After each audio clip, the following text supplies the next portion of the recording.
This is happening right now across the United States, and it's only getting worse. A monster storm, what meteorologists call a bomb cyclone, has just slammed the southeast with blizzard conditions not seen in over 30 years. Meanwhile, 150 million Americans are waking up to temperatures so dangerously cold that power grids are failing, flights are grounded, and entire cities have come to a standstill. From Florida experiencing record-breaking freezing temperatures to North Carolina buried under historic snowfall, this is not your typical winter storm. This is a meteorological phenomenon that is rewriting the record books, and it is far from over. So what exactly is a bomb cyclone, and why is everyone talking about it? A bomb cyclone sounds dramatic because it is dramatic. The term bombogenesis was coined by MIT meteorologists in 1980, and it describes a storm that intensifies with explosive speed. Here is what makes it a bomb. The atmospheric pressure at the storm's center must drop by at least 24 millibars within 24 hours. That is an incredibly rapid intensification. This current storm saw its pressure drop by 35 to 40 millibars in just one day. Think of it like this. When Arctic air from the north collides violently with warm, moist air from the south, particularly over warm ocean waters like the Gulf Stream, you get an explosive reaction. The storm literally bombs out, creating hurricane-force winds, massive snow accumulation, and life-threatening conditions. According to NOAA's National Weather Service, this storm qualifies as one of the most powerful winter systems to hit the southeast in decades. The timing could not be worse, coming right on the heels of another devastating ice storm just 1 week ago. Let us break down exactly what is happening and where. Winter Storm Gianna, that's the official name, began forming over the Gulf of Mexico on Friday, January 31st. By Friday night, it was already intensifying as it moved northeast along the Atlantic coast. Saturday morning brought the worst conditions. The storm center positioned itself just off the North Carolina coast, an unusual location for such an intense system. Normally, bomb cyclones form much farther north, near New York or Boston, but this one developed at a much lower latitude, bringing unprecedented snow totals to areas that rarely see this much winter weather. By Sunday morning, February 2nd, the storm was finally pulling away from the Outer Banks and moving into the open Atlantic. But the damage? Already catastrophic. The storm's footprint is massive, affecting over 240 million people across more than 20 states, from Florida all the way to Maine. So why is this storm so much worse than a normal winter system? First, the location. Bomb cyclones hitting the southeast are extremely rare. Ryan Torn, an atmospheric scientist from the University at Albany, said that it is not uncommon to get bomb cyclones off the coast of New York or Boston, but this one is right off the southeast coast, which is a very low latitude place for that to happen. Second, the snow totals. We are talking about record-breaking accumulation. Raleigh, North Carolina, 5 to 8 inches, the heaviest snow in 6 to 8 years. Charlotte, North Carolina, over 12 inches in some areas, one of the biggest storms in decades. Columbia, South Carolina, facing its heaviest snowfall since 2010. Elizabeth City, North Carolina, forecast for 12.3 inches, ranking in the top 5 snowfalls ever recorded there. Myrtle Beach, South Carolina, 6 inches, and they do not even have snow removal equipment. The National Weather Service office in Wilmington said that some areas have not seen this amount of accumulating snow in over 30 years. Third, the wind. We are not just talking about snow, we are talking about hurricane-force winds. Coastal areas saw sustained winds of 40 to 50 miles per hour, with gusts reaching 70 miles per hour. That is tropical storm to Category 1 hurricane strength. These winds created blizzard conditions with near zero visibility, making travel impossible and causing massive ocean overwash along the North Carolina coast. And finally, the extreme cold. This is not just a snowstorm, it is a dual threat. Behind the bomb cyclone, a massive Arctic air mass has plunged temperatures to levels not seen in over a decade across much of the eastern United States. Let's talk about what's actually happening on the ground right now, because the impacts are devastating. Over 2,000 flights were canceled through the weekend. American Airlines cut 16% of its entire schedule. Delta, United, and Southwest are all issuing travel waivers for dozens of airports from Boston to Atlanta. Airports in Charlotte, Raleigh, and Wilmington are essentially shut down. On the roads, North Carolina Governor Josh Stein reported more than 1,000 collisions over the weekend. Interstate 85 northeast of Charlotte saw a massive pileup involving dozens of semi-trucks, backing up traffic for hours in sub-freezing conditions. Tens of thousands remain without power, and that is on top of the 800,000 customers who lost power from the ice storm just 1 week ago. In Florida alone, over 33,000 customers woke up without electricity this morning, triple the number from just hours before, as the extreme cold strains electrical grids. Duke Energy is now urging residents in the Carolinas to conserve power during peak hours to avoid grid failure. The cold is absolutely historic. West Virginia recorded -27 degrees Fahrenheit Saturday morning. Miami dropped to 37 degrees Fahrenheit, 1 degree from tying a record set in 1909. West Palm Beach hit 30 degrees Fahrenheit, the coldest since the legendary 1989 freeze.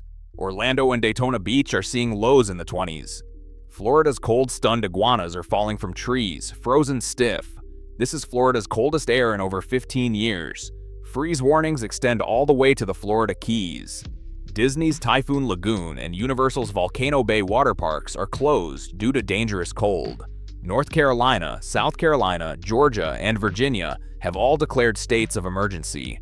The National Guard is standing by in 15 states to assist with recovery efforts. In Washington, D.C., National Guard troops are helping remove dangerous ice from schools. 3 deaths have been confirmed so far, 2 in North Carolina and 1 in Tennessee, with more likely as reports come in. Here's what makes this moment in time so dangerous. We are dealing with 2 extreme weather events simultaneously. The bomb cyclone itself would be bad enough, but it is the combination with the Arctic blast that is creating this perfect storm of chaos. Remember that ice storm from last week, January 24th to the 26th.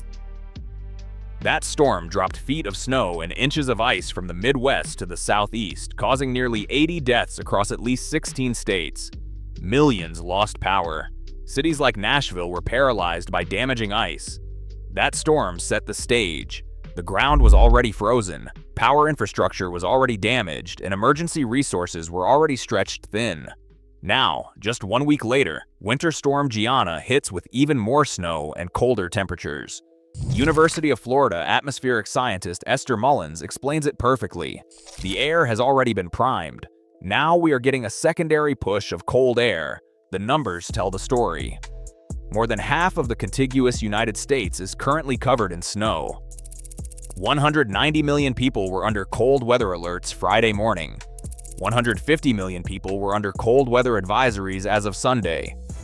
Wind chills reached -20 to -30 degrees Fahrenheit across the plains, Midwest, and Northeast. Temperatures are running 10 to 40 degrees Fahrenheit below average. Infrastructure is failing. In Florida, the Orlando Utilities Commission is asking residents to conserve power because demand has reduced supply. This is Florida, a state that does not typically worry about heating demand overwhelming the grid. So, the storm is moving away. Does that mean we're out of danger? Absolutely not. While the snow may be winding down, the extreme cold is just getting started. Meteorologists are warning that sub-freezing temperatures will persist into February, possibly making this one of the coldest Februaries in years. Here's why. The polar vortex is disrupting. This is a massive circulation of extremely cold air normally confined around the North Pole. When it weakens or splits, which is what is happening now, Arctic air spills south into the United States. A sudden stratospheric warming event is forecast for later in February. When this happens, temperatures high in the atmosphere rise rapidly, weakening the winds that normally keep Arctic air bottled up near the pole. The Climate Prediction Center's February temperature outlook shows high confidence for below-average temperatures continuing throughout the month. Fox weather meteorologists describe the current pattern as locked, meaning this is not a brief cold snap, but an extended period of dangerous cold that could last weeks.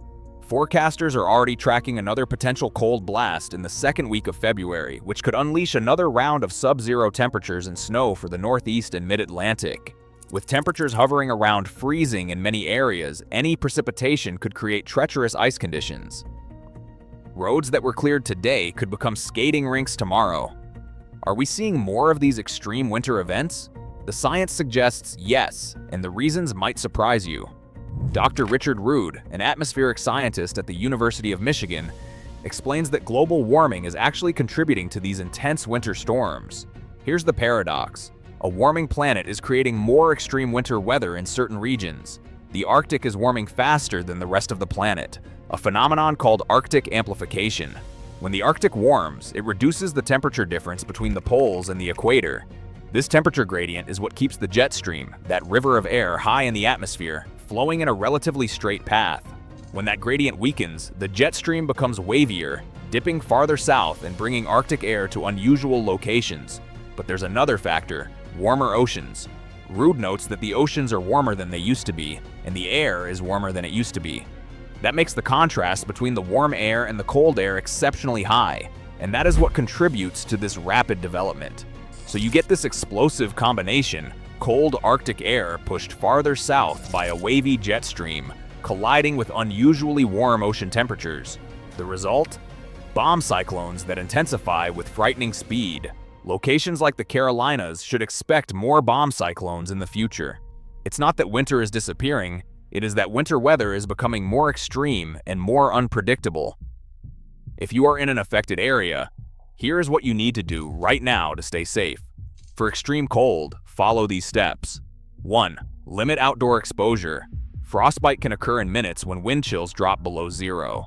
If you must go outside, dress in layers, with an inner layer for moisture wicking, a middle layer for insulation, and an outer layer for wind protection. 2. Protect the 4 P words. Pipes. Let faucets drip to prevent freezing, and open cabinet doors under sinks to allow warm air to circulate. Plants. Bring sensitive plants indoors or cover them. Pets. Bring animals inside. If they must stay outside, provide adequate shelter. People. Check on elderly neighbors and those without adequate heating.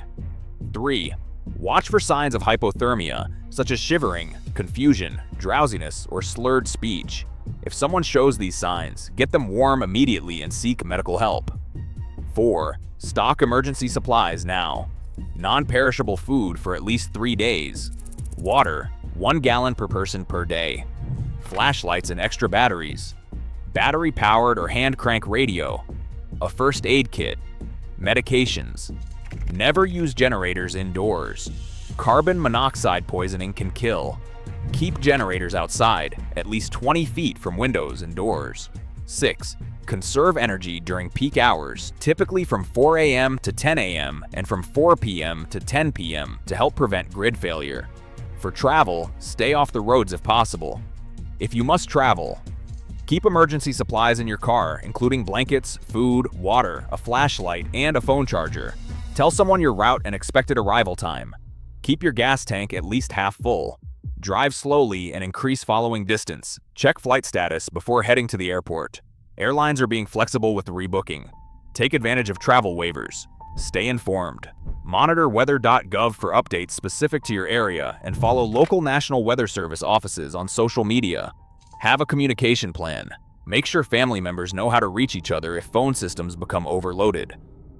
We're witnessing weather history unfold in real time. This bomb cyclone has already etched itself into the record books, but the story is not over yet. As we move deeper into February, with another potential wave of Arctic air on the horizon, one question lingers: is this the new normal? Climate scientists tell us that as our planet continues to warm, we should expect more of these extreme weather events, not fewer. The patterns that brought us Winter Storm Gianna and this historic cold blast are likely to repeat, possibly with increasing frequency and intensity. But here is what we can control: our preparedness, our awareness, our willingness to take these warnings seriously. So I want to hear from you. Do you think these bomb cyclones and extreme winter storms are going to become more common? Are you seeing changes in winter weather patterns where you live? Drop your thoughts in the comments below. I read every single one. If you found this video helpful, please hit that subscribe button and turn on notifications so you do not miss our real-time weather updates. We will continue tracking this historic cold pattern and bring you the latest developments as they happen. And most importantly, if you are in an affected area, stay safe, check on your neighbors, conserve energy, and remember, this too shall pass, but we need to get through it together. Thanks for watching. I will see you in the next update.